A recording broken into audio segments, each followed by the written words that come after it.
日為大家介紹一味麻婆豆腐，簡單又易煮又高營養。材料咧就係面前睇到嘅咁多，我哋呢度就係4人份量嚟嘅。而豬肉呢部分我哋就提前咗半個鐘嚟整，俾少少生抽、少少糖、少少老抽咁去醃下，俾啲豬肉入下味。其他材料有豆腐1盒、榨菜1包、麻婆豆腐醬1包、免治豬肉同埋蒜頭幾粒。嗱，注意啊，麻婆豆腐醬咧就唔一定要指定呢隻嘅。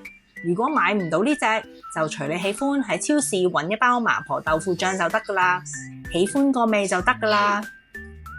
而家市面上啲醬料包好方便，真心講唔需要再花心機去自己調校，省卻好多工序噶。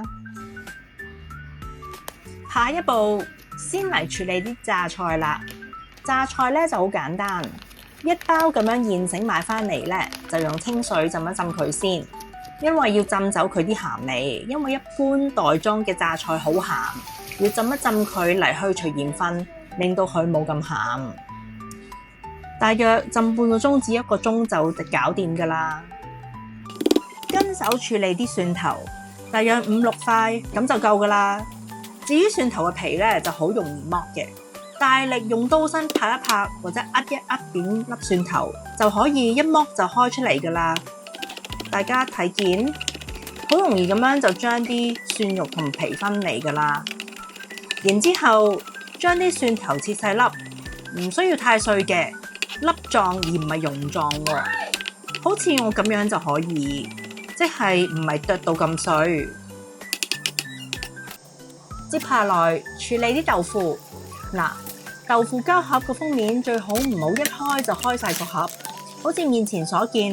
開咗一條邊先，倒走晒啲水，因為豆腐入面有好多水浸住。如果啲豆腐唔避晒啲水先拎出嚟呢，切嗰陣就會成塊砧板濕滴滴，好理氣噶啦吓。倒乾水之後，拎磚豆腐出嚟，就可以切開佢3份先，視乎舊豆腐嘅大細啦。如果大磚啲嘅豆腐就好啲，可以切4份都得，冇所謂嘅，亦可以切成粒狀。總之中意嘅大小就可以噶啦。依家切晒啲豆腐，搞掂晒啲蒜頭咧，之後啲榨菜應該都浸得七七八八噶啦。而家將啲榨菜拎出嚟，揸乾水，都係一樣噶啦。可以切翻你自己中意食嘅大小粒狀，然後備用。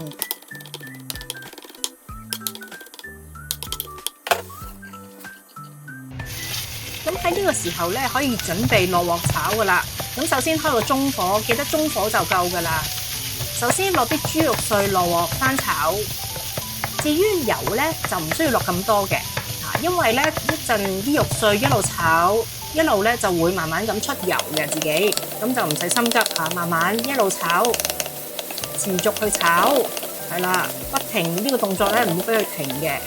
等啲肉碎咧，一路咧係喺個鑊嗰度咧，均勻地咁樣炒熟佢嘅。係啦，如是者都係咁樣做法啦。咁咧見佢差唔多咧，炒到啲豬肉咧，慢慢變晒色啦，係啦，就表示咧就好成熟咗。咁樣咧就接下來放埋啲蒜蓉落去一齊炒嘅。咁當見到啲蒜頭都開始微微變色嘅時候咧，就連埋啲榨菜粒落去一齊成鑊咁樣喺度翻炒啦。咁落咗榨菜之後咧，呢個步驟咧咁啊炒嘅過程咧唔需要好耐嘅，大概炒2至30秒就得噶啦。好啦，當聞到啲榨菜香味，亦都有蒜頭嘅香味同埋豬肉嘅香味嘅時候咧，記得唔好落豆腐住喎。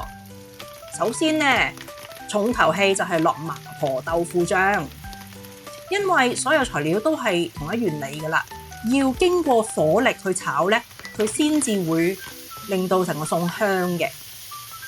咁所以咧，我呢度咧就炒香咗個醬先。記住都係嗰句啦，用中火至大概中大火咁樣啦，唔使太猛嘅。因為如果個火太猛嘅話咧，咁呢啲醬呢就好容易會燶，食起上嚟就會有糯味。咁去到呢一步呢，當你聞到醬料嘅香味，咁呢再炒多20-30秒咁上下啦，就可以加埋啲豆腐落去，兜佢幾下。當見到所有嘅食材都均勻咁樣上色嘅時候，咁你見到咧嗰個材料咧會有啲結嘅或者乾嘅，因為啲醬咧係比較濃稠啊。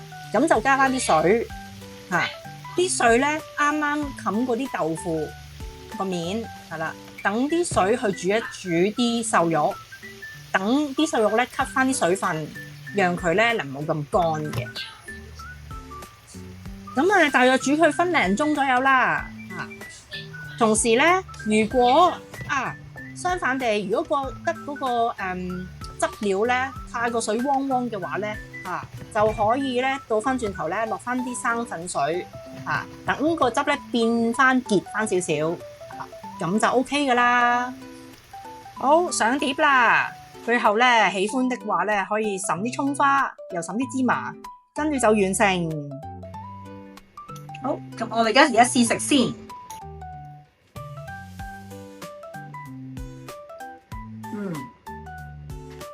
用呢隻豆腐都幾滑，而且咧煮起上嚟咧唔會咁易爛啦。佢個味道咧，呢包麻婆豆腐醬咧，辣辣地幾惹味，